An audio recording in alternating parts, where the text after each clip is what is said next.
Thyroid patient में कई तरह की कॉम्प्लिकेशंस देखने को मिलती हैं, इसलिए इसमें डाइट का खास ख्याल रखना चाहिए। आप क्या खा रहे हैं और क्या नहीं, इसका असर थायराइड के फंक्शन पर पड़ता है।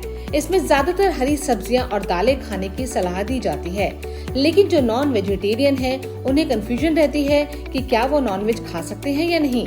इस वीडियो में हम इसी सवाल का जवाब बताएंगे कि क्या थायराइड में नॉनवेज खा सकते हैं। आप बने रहें वीडियो के अंत तक।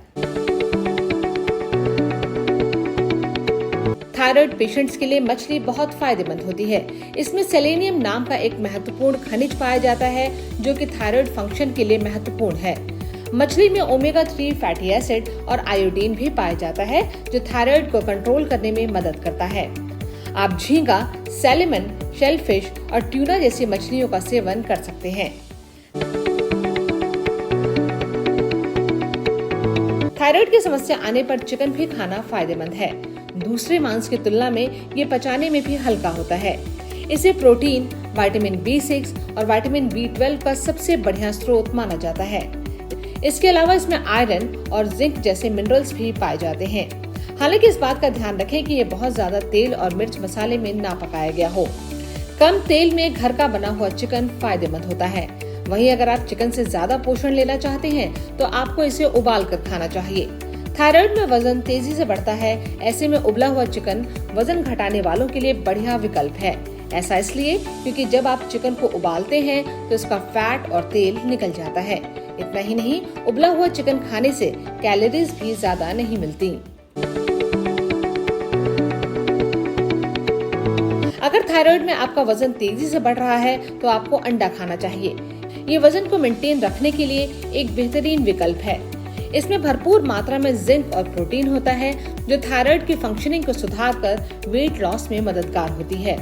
वहीं एक अंडे में 20% सेलेनियम और 15% आयोडीन होता है, जिसे थायराइड ग्रंथि के बेहतर कामकाज के लिए रोजाना लेना जरूरी होता है। कहने की बात होती है कि आप नॉनवेज अवॉइड कर दो। नहीं, ऐसा कुछ नहीं है कि हमें नॉनवेज अवॉइड करना है।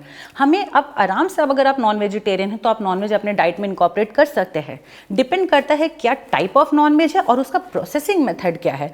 अगर हम नॉनवेज की बात करें तो जैसे फिश हो गया, आपके जो टूना फिश होते हैं, कॉड होते हैं, वो आयोडीन रिच होते हैं, जो आपके थायराइड हार्मोन के सिक्रेशन में आपकी मदद करते हैं। सैल्मन फिश हो गया जो ओमेगा 3 है, जो आपकी बॉडी में एंटीऑक्सीडेंट और एंटी इन्फ्लेमेटरी की मात्रा को देता है, जो अब जिससे वजह से आपकी ऑक्सीडेटिव स्ट्रेस की मात्रा कम होती है, इन्फ्लेमेशन कम होती है। साथ ही साथ आपके वो एसडीएल कोलेस्ट्रॉल को बढ़ाने में आपकी बॉडी में मदद करता है।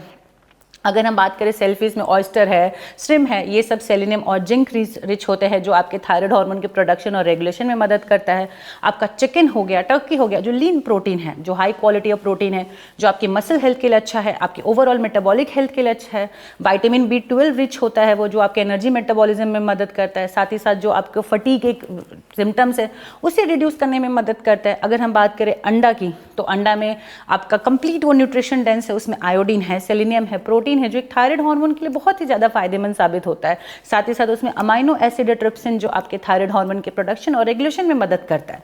अब हम बात करते हैं कि हमें क्या अवॉइड करना चाहिए। अब जैसे अंडे की बात हुई, अंडे में बहुत बार क्या होता है कि लोग पूरे अंडे को कंज्यूम करते हैं। नहीं, हमें पूरा अंडा नहीं लेना है, हमें होल एग अवॉइड करना है, क्योंकि उसमें जो यॉक पार्ट होता है, जो येलो पार्ट होता है, उसमें जो कोलेस्ट्रॉल होता है उसकी मात्रा ज़्यादा होती है, जो हमारे बॉडी में कोलेस्ट्रॉल बढ़ाता है। ऑलरेडी हमारा लीवर कोलेस्ट्रॉल प्रोड्यूस कर रहा है, और जब हम एड ऑन करते हैं तो कोलेस्ट्रॉल और बढ़ता है और हम वेट पुट ऑन करने लगते हैं। तो हमें एग येल्क को अवॉइड करना है। हम एग वाइट खा सकते हैं। हमें प्रोसेस मीट हो गया, जो आपके हॉट डॉग होते हैं, सॉसेज होते हैं, कॉर्न्स होते हैं, हमें ये अवॉइड करना है, क्योंकि इसमें अनहेल्दी फैट्स होते हैं। साथ ही साथ इसमें आपके एडिटिव्स होते हैं, प्रिजर्वेटिव्स यूज होते हैं उसको प्रिजर्व करने, जो आपके बॉडी में कैलोरी दे रहे हैं, एम्प्टी कैलोरी है, न्यूट्रिशन डेफिशिएंसी आपको बना देता है। आपको रेड मीट अवॉइड करना है, क्योंकि उसमें सैचुरेटेड फैट है, जो आपकी बॉडी में क्रॉनिक इन्फ्लेमेशन प्रोड्यूस करेगा, और इन्फ्लेमेशन होने की वजह से आपके थायराइड हार्मोन जो फंक्शन है वो इफेक्ट होता है। हमें मर्करी रिच जो आपके जो सी फूड्स होते हैं, जैसे सार, कैनॉल, ये अवॉइड करना चाहिए, क्योंकि मर्करी आपके थायराइड हार्मोन के प्रोडक्शन को इफेक्ट करता है। आप ये सब अवॉइड करें। ऐसा किसी का ना सुने कि आपको अगर थायराइड है तो आप नॉनवेज अवॉइड कर दें। खरीदें ना, आपको बस ध्यान देना है कि आप कौन सा टाइप ऑफ नॉनवेज यूज़ कर रहे हैं और उसका प्रोसेसिंग मेथड क्या है। अगर आप फिश भी इनकॉर्पोरेट करें तो वो बहुत ज़्यादा हाई फाई, वो तला गला नहीं होना चाहिए। नॉर्मल सेलो फ्राई आपने किया, नॉर्मल सौते किया, आपने खा लिया, वो डीप फ्राई आपको अवॉइड करें, क्योंकि अगर आप डीप फ्राई करोगे आप अगेन रिफाइंड ऑयल यूज़ करोगे जो एज ए ट्रांसफैट आपके बॉडी में जाएगा। अगर हम बात करें चिकन की, तो चिकन का ये मतलब नहीं है कि आप कोई भी हाई फाई चिकन जो आपके, sorry for taking the brand name, जो KFC के जो चिकन्स होते हैं, जो तले गुने होते हैं, जैसे कि बाहर के जो चिकन है आप हाई फाई, वो प्रोसेसिंग मेथड्स को आपको अवॉइड करना है। आप नॉर्मल जो घर में कम मात्रा में तेल डाल के, कम मसाला वसाला डाल के आप जो बनाते हो, वो आपके बॉडी के लिए बहुत ही ज़्यादा फायदेमंद साबित होता है। नॉनवेज खा रहे हैं तो एक बात का ध्यान रखें कि रेड मीट ना खाएं। इसमें मौजूद सैचुरेटेड फैट और कोलेस्ट्रॉल थायराइड हार्मोन्स को ट्रिगर करते हैं, जिससे इसका उत्पादन बढ़ता है। इसलिए थायराइड के मरीजों को रेड मीट का सेवन करने से बचना चाहिए। रेड मीट के अलावा थायराइड के मरीजों को प्रोसेस्ड फूड के सेवन से भी बचना चाहिए। वीडियो में दी गई जानकारी पसंद आई हो तो शेयर जरूर करें।